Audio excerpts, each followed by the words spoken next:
Good evening, everyone. My name is Becky Gaskill with the Forest History Association of Wisconsin. For those of you who are unfamiliar with our nonprofit organization, our mission, as you can see on the screen, is to inform, educate, archive, and publish. And these webinars we do every month are part of our inform part of our mission. Of course, these webinars do come with a little bit of a cost for the Zoom platform, as well as an honorarium for our speakers, things like that, which is usually donated back to a local historical association. But that's our way of saying thank you for the presentation. So if you support our mission and you would like to support the things we do and keep these webinars going, I would encourage you to become a member of the Forest History Association of Wisconsin, which you can do right on your screen there. You'll see the link that you can go and you can become a member right online. And right now, I will turn everything over to my colleague, Don. Okay. As Becky said, my name is Don Schnitzler. I'm a member of the Board of Directors for the Forest History Association of Wisconsin, and I'm pleased to welcome everyone tonight to our April 2025 presentation for the 2025 webinar series. To aid in the success of tonight's webinar, we're going to ask that you note any questions that come up during the course of the presentation in the chat feature, probably located at the bottom of your screen. Becky and I will relay those questions to our speaker at the end of tonight's presentation. If you're new to Zoom and you're having any trouble navigating the system, you can use that same chat feature to pose questions to us, and we will see what we can do from this end. And finally, be aware that at the end of tonight's presentation, you'll receive a brief survey from Zoom. If you take just a couple minutes to complete that survey, we'd greatly appreciate it. This evening's presentation is titled Researching and Sharing Forest History with Recollection Wisconsin. The talk tonight about Recollections Wisconsin, a centralized search and access portal for sharing the digital collections of over 260 partner organizations around the state of Wisconsin, with somewhere over 750,000 items from 450 collections. There's something for everyone, and I've used it. It's a great site. We also will discuss how to add collections and organize organizations to the portal for greater access and discoverability. Our speaker tonight is Kristen Whitson. Kristen is the digital specialist and consortium manager for Wisconsin Library Services, where she focuses on project management for Recollections Wisconsin. She is particularly interested in communities of practice and peer-to-peer learning in the archives, and she enjoys making digitization and reformatting achievable for organizations of all shapes and sizes. With that, we're all looking forward to hearing from Kristen, so I'm pleased to turn the platform over to our speaker, Kristen Whitson, for this evening's talk. Kristen? Thanks, Don. I appreciate it. And thank you, Becky. And thank you to the Forest History Association of Wisconsin for having me this evening. And thank you all for being here. I'm very excited to be here with all of you. And I really appreciate the time that you're giving on a weeknight, a Wednesday night here in the middle of springtime in Wisconsin. So as Don said, my name is Kristen. I am the digital specialist and consortium manager with an organization called WiLS, which I will tell you what that is. And I mostly focus on Recollection Wisconsin in my work, along with my wonderful colleague, Andy Coffin. And I'm so excited to share information about all of it with you. So we're going to kind of start with a top-down view of where all these organizations fit in. So if you've ever heard of WiLS, Wisconsin Library Services, we're a library-related project manager. So one of the many projects that we manage is Recollection Wisconsin. We also provide management for several other consortia too, like the Wisconsin Public Library Consortium, the Wisconsin School Digital Library Consortium. If anybody here uses Libby to get ebooks from their public library, we are the project managers for that. We're the project managers for a really cool group called the Culture Keepers Collective, which is for people working with Wisconsin's Native Nations cultural heritage materials. So whenever there's a group of cultural heritage or library related folks who would like somebody to manage that group, they call WiLS. And one of those many groups is Recollection Wisconsin. So some of you may be familiar with Recollection Wisconsin, but we'll start with the overarching goal of what we do. Recollection Wisconsin brings together digital cultural heritage resources from Wisconsin libraries, archives, museums, and historical societies, and shares them with the world. And you'll see that throughout the presentation, I grabbed, forest history related photos to add to our presentation, so you have something, enjoyable to look at while we're here. Recollection Wisconsin guides Wisconsin organizations through the process of bringing their historical collections online.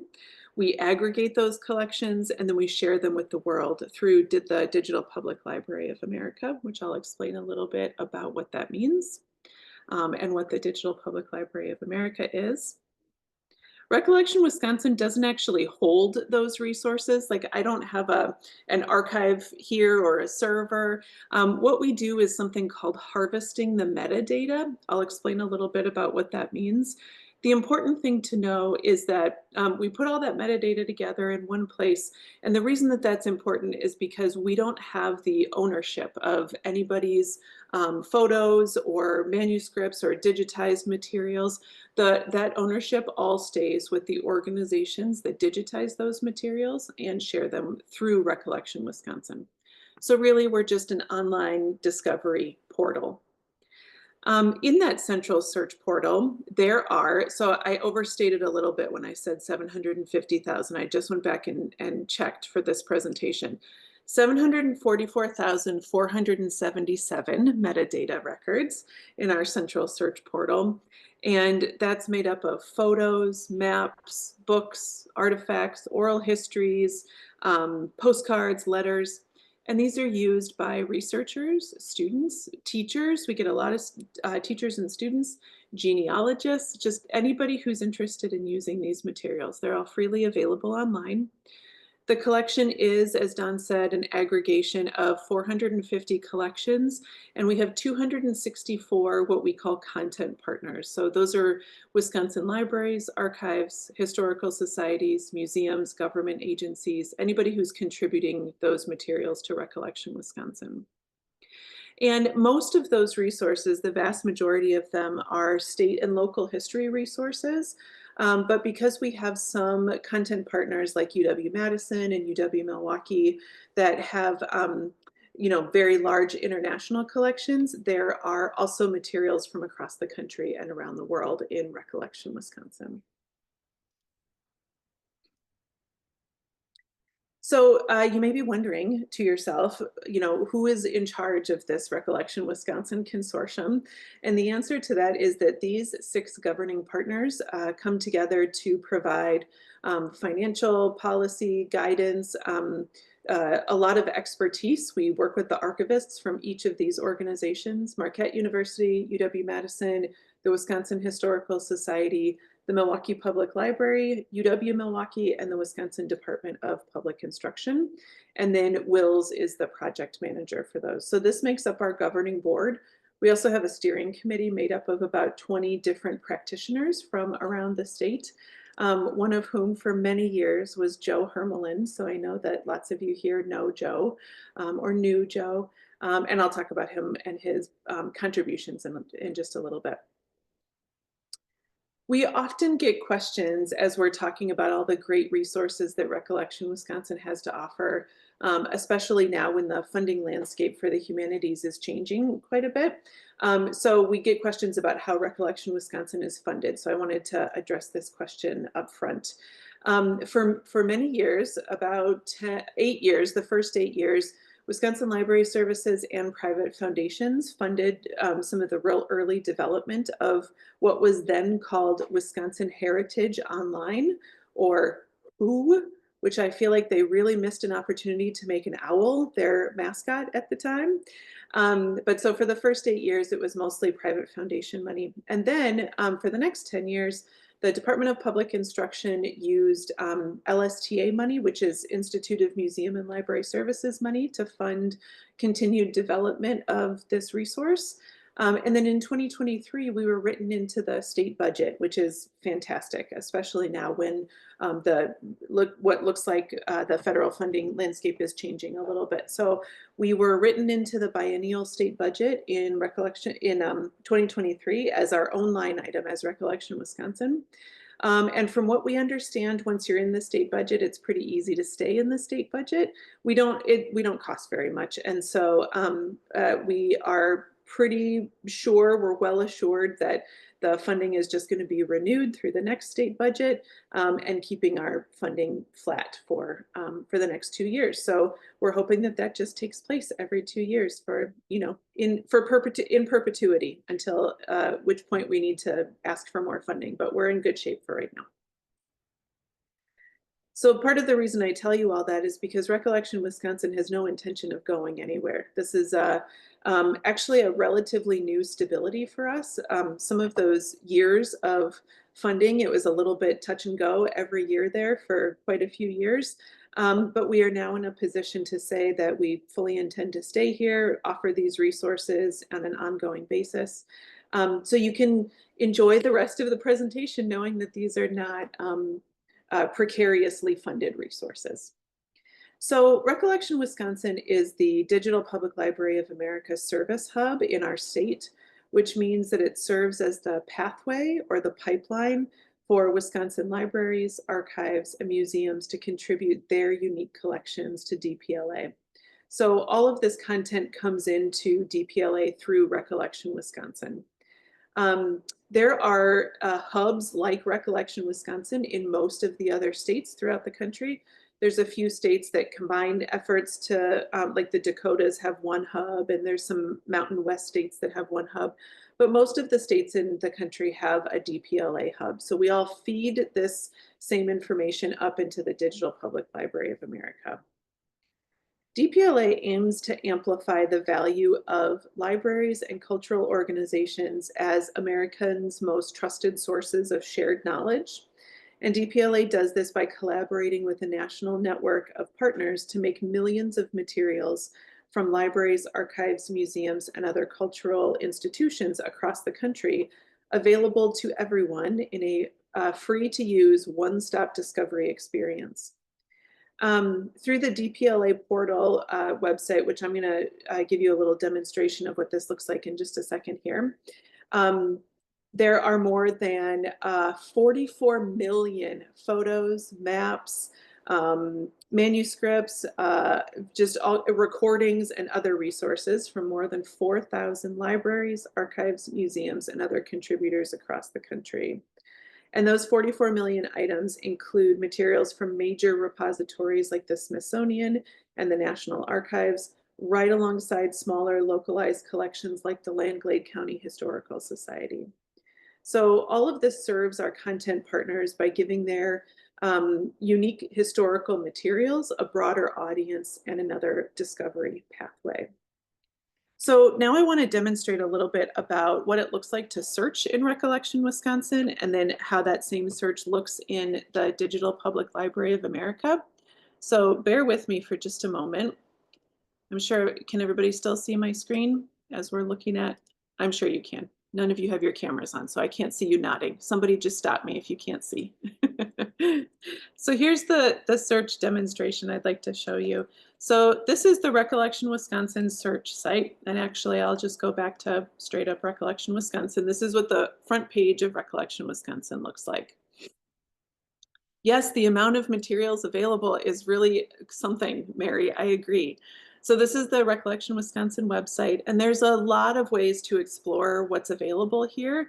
I often browse by partner because I like to go directly to, sometimes I know that a particular organization or a public library has collections on a specific topic or area that I'm looking for. But these are all of our content partners in the state of Wisconsin, and there are many of them, as we pointed out, 264 of them. And so you can click on an organization's just page, and you'll see all the collections that they have. You can also browse by subject or format.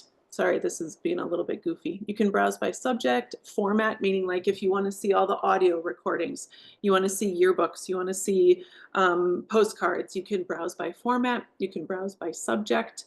And then there's several other things here that I'm going to show you in a little bit. But for right now, I just want to give you the search demonstration.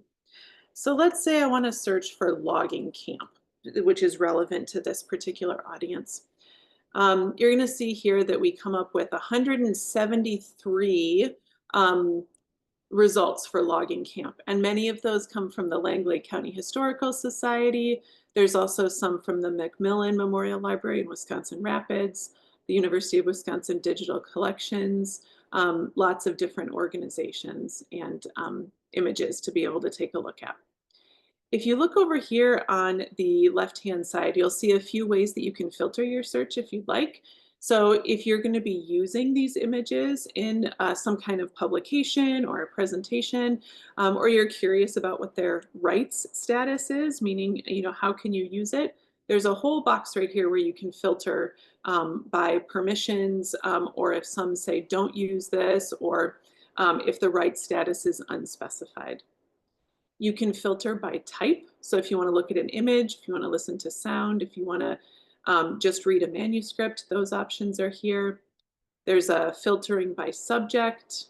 There's a date filter. One of the things that I use quite a bit, again, focused on the, and I'm sorry, I know my text is a little bit small. It's because of the way the presentation software is working on my screen. But because I often like to see which organization is contributing which materials, I use this contributing institution part of the filter quite a bit. And this is relevant for what we're doing here in our searching. There, we can see that a little bit bigger. So these are all organizations that we probably recognize, like the Crandon Public Library, the Eagle River Historical Society. The reason I'm showing you that is because, keep in mind, this 173 results for logging camp. Now I'm going to search for the same thing in the wider Digital Public Library of America. Logging Camp, Wisconsin, let's say. Nope, let's go with logging camp. And there's 4,176 results from all over the country, right? And that's a little bit too big for what we're looking for. So let's see, can we narrow this down with Wisconsin logging camp at all? That gives us 10 results in Recollection, Wisconsin. Let's see what we come up with in DPLA. There's 27 results in DPLA. So in just the statewide results, we've only got 10 images that come back. And then nationwide, we have 27 results. Now let's see if we can figure out why that is. It's because some of these results that are coming back in from a place like Boston Public Library, this looks like it's not a Wisconsin logging camp, but that it has the atmosphere of old Wisconsin, whatever that means. We have an image from the University of Washington because the Wisconsin Logging and Timber Company was there doing work. We have something from here. This is really interesting. I'm going to zoom in again and see if you can see this. So this is an image from the Library of Congress that came out of a photography collection at the New York Public Library. And this is in Forest County, Wisconsin. And so this is the kind of thing that you would not be able to find in Recollection, Wisconsin, because we only bring in Wisconsin materials. But if you're looking in the wider Digital Public Library of America, you'll be able to find this image that relates to Forest County, Wisconsin. Does that all make sense? I'm going to pause for a second and see if we've got searching questions that pop up in the chat. I'll give it a minute.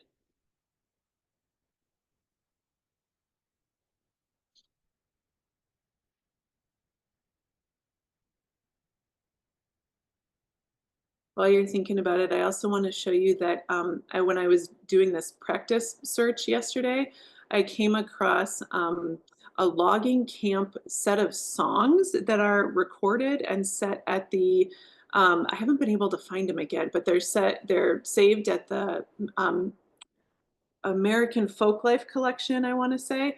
And they're recordings of like songs that are about lumber camps, which is pretty amazing. So if I can find those again while we're here together, I will share them. Okay, we haven't gotten any more questions about the logging camp, so let's go back to our presentation.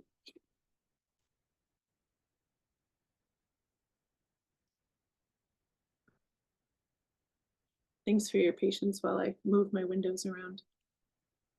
Okay.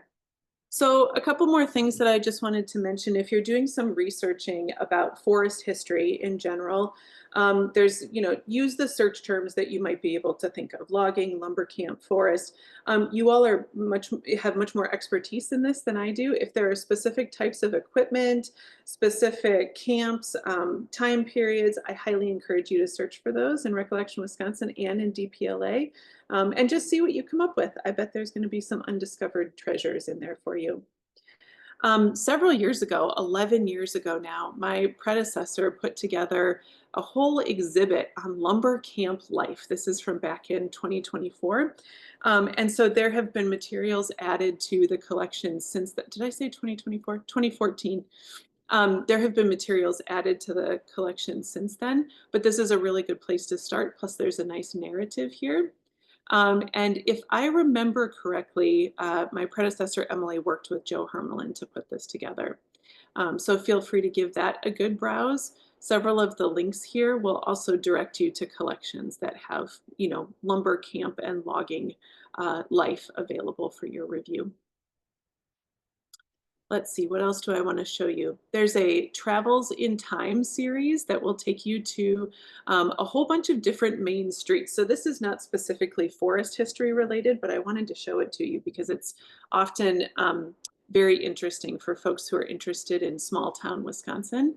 Anago is one of these travel back in time posts. So where this came from is that we started doing a post every Monday on our Facebook page, Main Street Monday. And we would go get like 5 to 10 pictures of a town in Wisconsin and post pictures of their, old time main street. It didn't even have to really be named Main Street, but their downtown areas. So feel free to give this a scroll too. There's a lot of, I think there's 150 towns in Wisconsin, and it's not just towns, there's cities too. So feel free to, scroll through here. Elko's in here, Crandon's in here, so other cities that I'm sure you all are quite familiar with.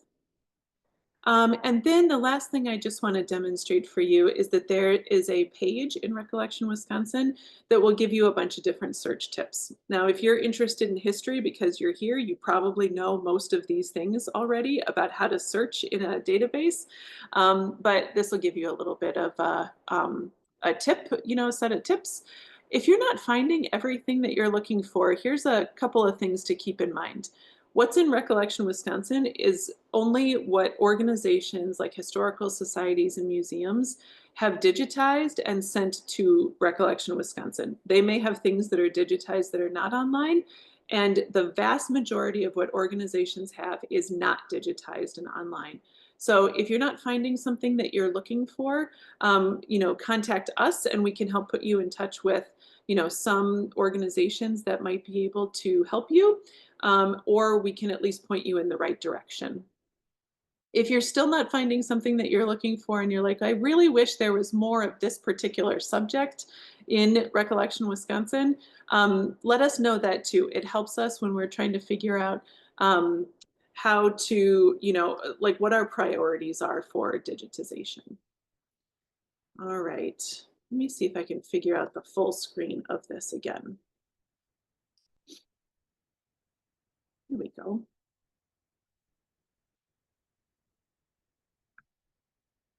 Again, thank you for your patience. I appreciate it.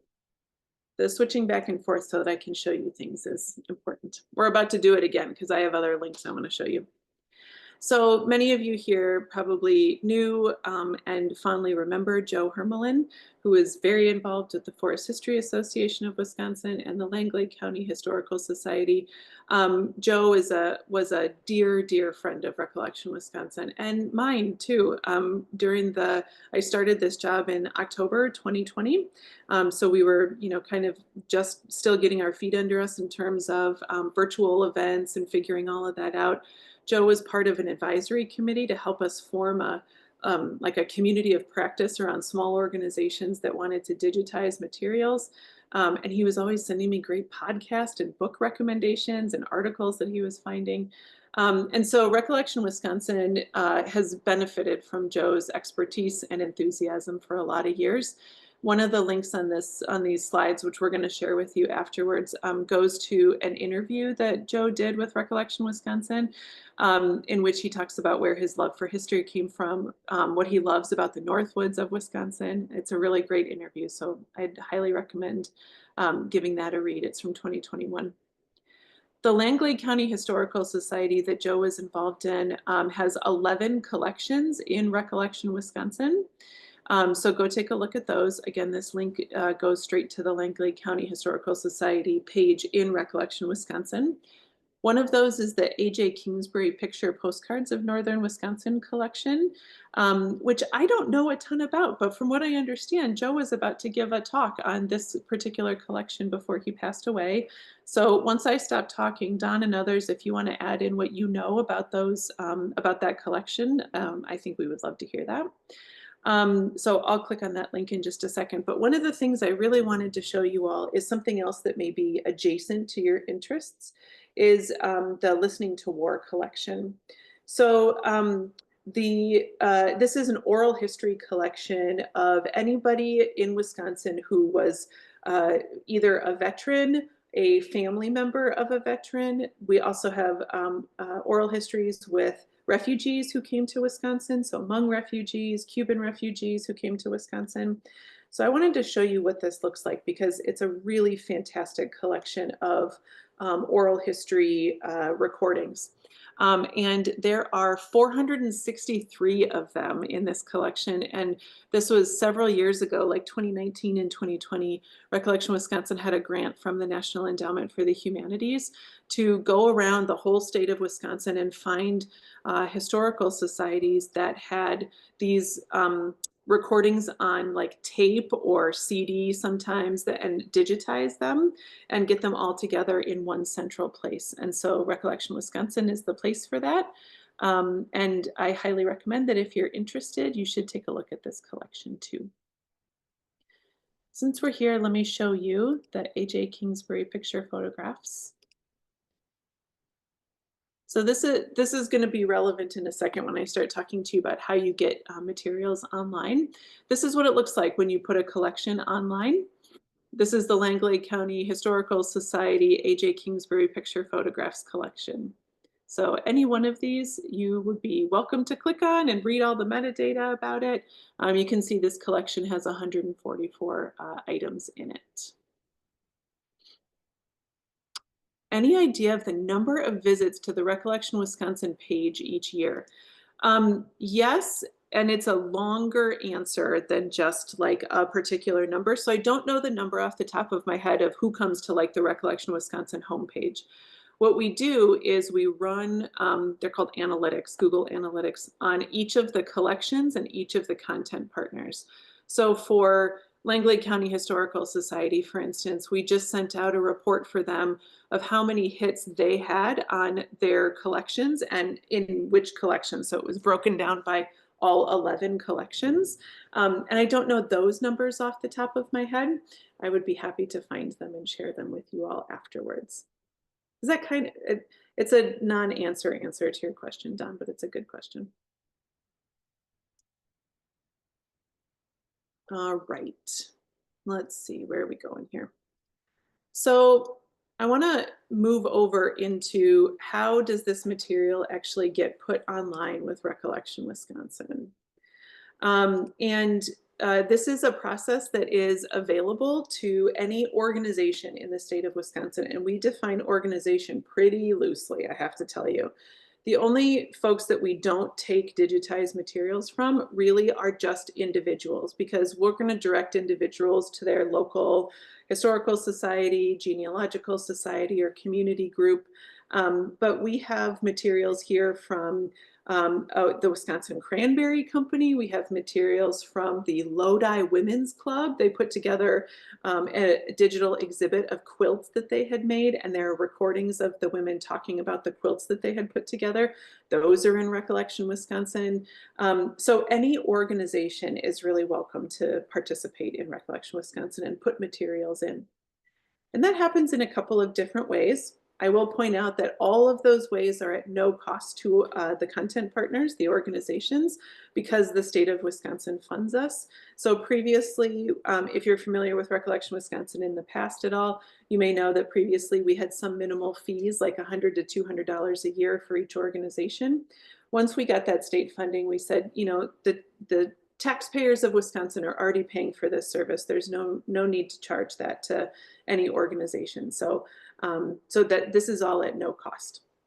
So there's a couple of different ways that this can happen.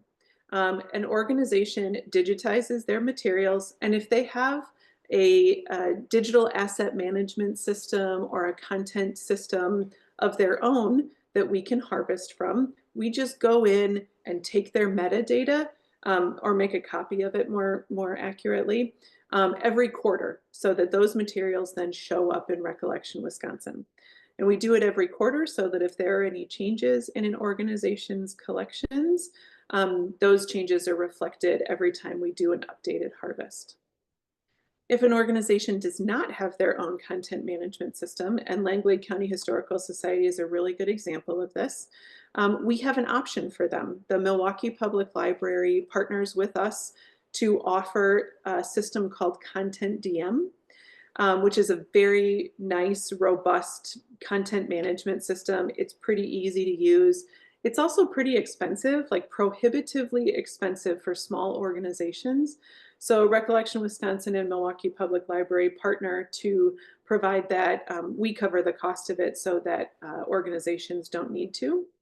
And what happens is then all of those materials, we teach organizations how to get those things into the content DM that is hosted by Milwaukee Public Library.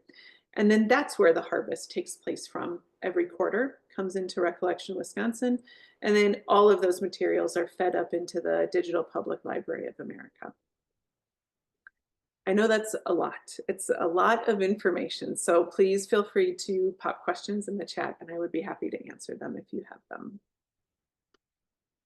Because we spend a fair amount of time teaching organizations how to do this work, this digitization work, there are a whole bunch of different things that we have available to help with that. And Don is participating in one of those things. Right now, we're running a digital stewardship class that teaches folks how to digitize a collection, starting all the way back in the training or the planning phase, where you're planning what your project is going to be, through assessing copyright and permissions, best practices for digitizing, like what resolution are we going to use to digitize this at? How are we going to organize our digital files? How are we going to share this digitized material once it's digitized? And then, you know, how are we going to write all the metadata, do all the description that you see in those, you know, even when you go look at a photograph and all that information is available below the photograph, how are we going to write all of that information? So we spend you know, we have at Recollection Wisconsin, we really have two kind of spheres. And one of those is to make sure that everybody can research and use all of the materials that I just showed you. And then the other sphere that we spend time in is teaching people how to do that. Teaching people how to use scanners or digitize their audio or video recordings. And so we have a number of different resources that we share with folks. We are available for consulting. That's not the first thing that we recommend to people because there's a lot of free resources available. If somebody's got a real big project and they want to pay somebody to come in and do some digitizing or pay somebody to come in and give advice about organizing, you know, beyond just a few hours about organizing materials, we are available for that. We can run training sessions, but those are services we would have to charge for because it's beyond the scope of just what Recollection Wisconsin does. And so we try to point folks towards all of these other really comprehensive free resources. The content hosting, as I just mentioned, which is that option with Milwaukee Public Library. I'm going to show you in just a second the guidelines and standards that we use. It's in something called the Digital Readiness Toolkit. There's a little image for it over here on the left. We also have a list that we share publicly of digitization vendors. So if an organization wants to use a vendor to digitize their materials, which is often the case for audiovisual materials, we have a list we're happy to share that's publicly available. We have an email list for digital stewardship that we send out regular updates on. Public libraries have digitization kits. So if you're looking to digitize something and you don't have a scanner or a laptop that goes with a scanner, I might recommend getting in touch with your local public library. They may have one on site, or every library system in the state has at least one and sometimes 2 or 3 digitization kits that were provided by Recollection Wisconsin through a grant several years ago. Overall, excuse me, our goal is to build a network of expertise and resources among people who are doing this work in Wisconsin, a community of practice to provide libraries, historical societies, and museums with the support they need to digitize, preserve, and share the histories of their communities. So I want to show you this digital readiness toolkit a little bit. And this is, again, freely available for you. Please use it. A lot of work went into it, and we're very proud of it. Also, if you find anything that you would like more information on, or that you find errors, or anything you think should be added to the Digital Readiness Toolkit, I'm going to share my email address at the end. Please feel free to drop us a line and let us know. And I think that this toolkit can be useful even for personal digital archiving projects. So I'm going to show you just a little bit about what's in here. There's 7 focus areas in this toolkit that correspond to the stages of a digitization project. Again, as I was mentioning before, all the way from planning through figuring out permissions, digitizing, writing up description, how you're going to share these materials, how you're going to store them digitally, and then how you're going to decide if this was an effective project. So each of these focus areas has a ton of information, templates, examples, if you're going to write a mission statement, if you have to figure out a prioritization of what am I going to do first. There's sections that are specifically for audiovisual materials through a series of grants. The first grant was actually one that Joe Hermelin was a part of, was through the National Archives. And they essentially gave us the funding to write the first round of this. And then the National Archives said that this was so successful that they partnered us with a group called the Community Archiving Workshop, who they focus specifically on audiovisual materials. And they wrote a whole bunch of extra stuff for this toolkit that has to do with audiovisual materials specifically. So I highly recommend that you give this toolkit a once over if digitization is something that you're interested in. There's also several very useful appendices, especially like equipment that you might need, choosing an online platform, working with a digitization vendor. And some of these that say that they're specifically for audiovisual materials, very easily adaptable to any type of collection. So don't feel like you have to have reel-to-reel film in order to use the choosing an online platform for your audiovisual materials. There's also a couple worksheets in here, and Don can attest to the fact that I keep giving them sections in the class that we're working on of this digital project planning worksheet and telling them to fill out, what's your plan? What are you going to do with all of your copyright questions? What are your standards for your digitization? What's your DPI you're going to scan your things to? That kind of thing. So that's the digital readiness toolkit that I wanted to make sure to show you. All right. The other thing I want to show you, a couple of these are a little bit of a repeat, but the other things I want to tell you about are that Recollection Wisconsin has a number of audiovisual digitization kits that we are happy to share with Recollection Wisconsin content partners, or if you're a Wisconsin Historical Society local history affiliate, we can share these with you, or if you're a WiLS general member, which is a free membership, we can share them with you too. And the AV digitization kits give you the ability to inspect 8mm or 16mm film. So there's an inspection kit that comes with a couple of reels and testing chemicals and strips, all that kind of stuff. There's a kit that will help you digitize 8mm film. There's a kit that will help you digitize audio cassettes. And there's a kit coming, but it's not available yet, to help digitize VHS tapes. And those were all paid for by an IMLS grant over the course of several years. We even have some money set aside for shipping to send those around the state. So if those are projects that you might be interested in, please feel free to, if you visit this website that's on here, there's an interest form you can fill out. And that actually comes with a consultation with the film archivist at the Wisconsin Historical Society. That's their contribution to the ongoing sustainability of this effort. That if you would like to talk to her about an AV digitization project, we can set that consultation up. As I mentioned, digitization kits, so check with your local public library, and those kits are flatbed scan. It comes with a flatbed scanner. And then one of the more exciting things that we've had a chance to do recently is stand up the Recollection Wisconsin Digitization Initiative. It's an internship program that places archives students at local historical organizations for a semester, really just focused on digitizing and describing materials. So over all the years that we and my predecessors have been doing this, what we continue to hear is that organizations, they can do the planning, they can figure out the copyright. All of those things are possible with volunteers.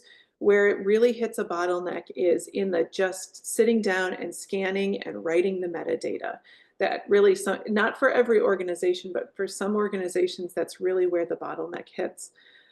So what we do is we pay interns to do their practicums. And so when there's grad students who are going to school for archives, they have to do a semester-long practicum anyway. It's a requirement of their program, or some programs at least.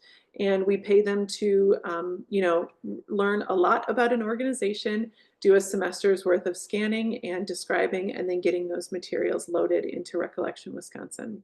So we're just about to go into our third term of this. We did 3 interns in the fall of 2024. We have 4 interns placed right now in the spring semester, and then we're placing 4 interns for the summer semester.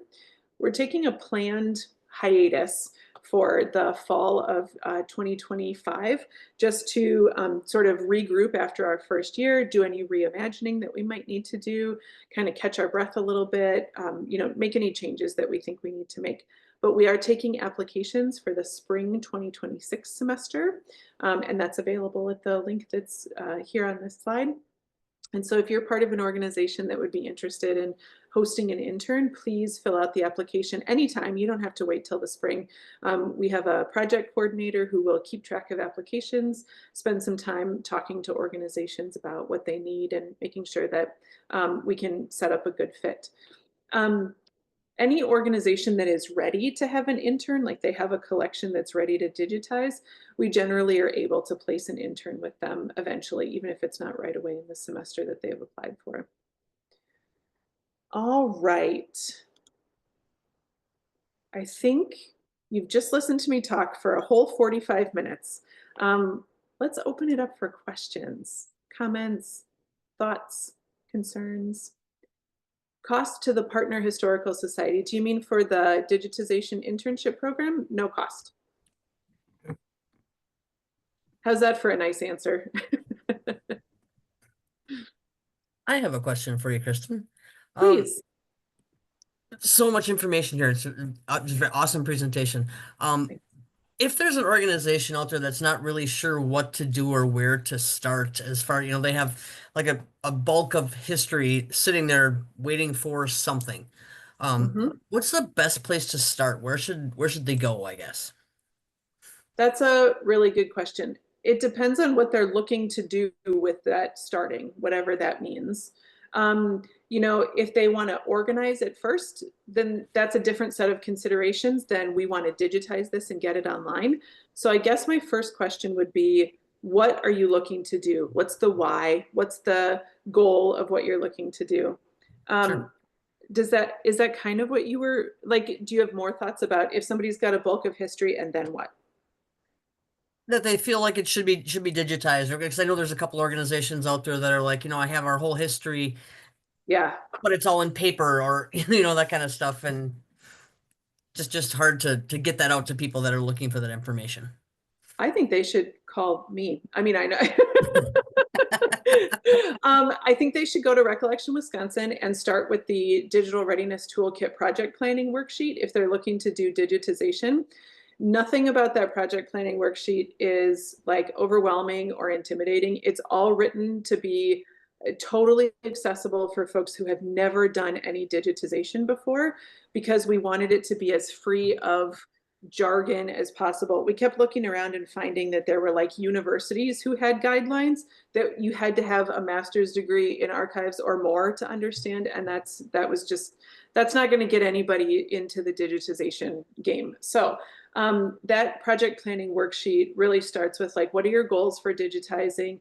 And you don't have to share, no organization has to share the materials that they have digitized. So sometimes we've got folks who they just want to digitize so it's easier for them to find things internally for their own volunteers, or they want to have something that's real easy to send to patrons, you know, via email, but they don't want to put those things on their website. And that is not required. And nobody has to be putting their things on Recollection Wisconsin to use the Digital Readiness Toolkit or all of those other guidelines. So there's lots of different reasons why people like to digitize. And I think that's probably a good place to start, is figure out why you're doing it. And then that kind of informs all of the rest of the decisions that have to be made. Excellent. Then we had another, Mary in the chat said, not a question. I was instrumental in creating a historical Wisconsin marker just south of Neillsville, Wisconsin. I used a photo of a man standing among the tall white pine taken in 1886 from Marathon County Historical Society. At the time, in 2016, only 6 Wisconsin historical markers had photos. So glad I will be able to watch this over and over. I'm glad to, Mary. Yeah, and the Marathon County Historical Society is a wonderful content partner. If you get a chance, check out the Central Wisconsin Digitization Project, which is a group of organizations that came together, mostly the Marathon County Public Library, but also other organizations that you know, put a whole bunch of stuff into Recollection Wisconsin, and they're still adding to it, which is great. Excellent. Then we have Don Gustafson said, thank you for the information. I know of folks that this information will help. I feel the same way. I can think of some people already that I'm going to have probably call you. Great, please do. That's what we're here for. And then Mary asked, how did I get started in this? That's such a good question. I mean, we only have like 13 minutes, so I'm not going to give you the whole life story. But the very short answer is that I had a career in human resources, and I felt like in HR, I was always having to tell people no. And I didn't like that. And so I decided to make myself a new career where I could tell people yes all the time. And I wanted to get into libraries, because libraries are all about like, let's find you the resources that you need. Like, let's find where the answer is yes. And my very first class in library school was an archives class. And I totally got lost in the archives in Wisconsin at the Wisconsin Historical Society. If anyone's been to their archives reading room, and not many people know this, but the Wisconsin Historical Society archives, all the UW campus archives, those are free and open to the public. Like, you don't have to be a scholar or an academic person to go in and request materials. You can, just any person can do it. I think you have to be over the age of 18, or if it's a kid, you have to be accompanied by an adult. And they don't ask for anything other than maybe ID, but you don't have to pay for those things, and they are there for the research. And it's really like the ultimate being able to say yes to people. Like, here is all of this knowledge that is available for you. So that's roughly how I got started in it, Mary. Thanks. Awesome.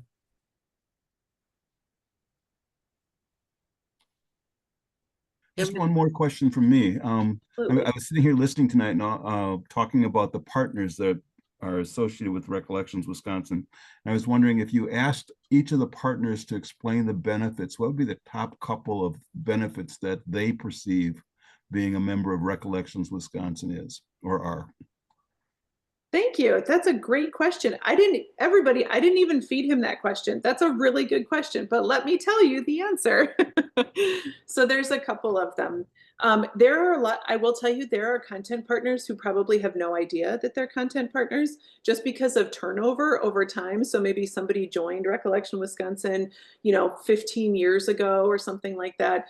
And the person who was instrumental in that has left, and we've had a few people who've left, and some folks don't even know that they're part of Recollection Wisconsin. And that's okay, because every time you'll see when you explore Recollection Wisconsin, when you click on every item, it goes back to that organization's collection. It's not in Recollection Wisconsin, so which is a little bit hard to explain, but navigationally speaking, organizations just know that they get traffic in their collections, and they know that from the reports that we send them. So if they know they're content partners of Recollection Wisconsin, they look at those reports. So there's web traffic that comes in. It's a discovery portal. And so like I demonstrated with the logging camp search, researchers are able to find things alongside one another that they had no idea all existed in Recollection Wisconsin. Anybody can go to the Langley County Historical Society and find that organization's materials. Anybody can go to the Wisconsin Historical Society and find that organization's materials, which is a lot. They have a ton of stuff. But Recollection Wisconsin is the place where you search all those things at the same time together. And so it's a discovery, it's an access point is what we call it in library world or archives world. The other things that are benefits for them is that, so if a researcher discovers something in an organization's collections that they didn't know existed, oftentimes that will prompt people to go to that place in person to see what else they have that has not been digitized. So what's digitized and online is almost like the little appetizer, it's the little teaser, what's out there. And then I have had some organizations wonder aloud if having those materials online will cause people to not come in person, because then they can just get the materials online. And the content partners that I have talked to have had the opposite experience. People come into their archive or historical society or museum more because they want to see what else is there that has not been digitized. So I think those are the top couple of benefits. The probably third or fourth on the list is all of the guidance and training that we do about digitization and getting materials online. Thank you. Yeah, really good question. Anybody else? I'm not seeing any other questions. So thank you, Kristen. I think the talk was very useful and instructive for everyone who attended tonight. We appreciate you sharing this information, and we thank everyone who joined us for the talk as well. We hope that you found the information about Recollections Wisconsin new, interesting, helpful, and that when we log off, you go visit Recollections Wisconsin. Please know that your participation is important to the success of our webinar series. So with that in mind, as the webinar closes tonight, you'll receive a short survey about tonight's presentation and our monthly webinars. Please take a few seconds to respond to those questions so we can provide feedback to our speaker tomorrow. The Forest History Association webinars are recorded and available for viewing on the Forest History Association website, probably by tomorrow morning, or on our YouTube channel later tonight. Thanks again for joining us. We hope that you can come again next month, and we'll be providing the details about what that talk will be shortly. Again, thanks for joining us. Have a good night. Thank you, Kristen. Thank you, Kristen. Thanks, everybody.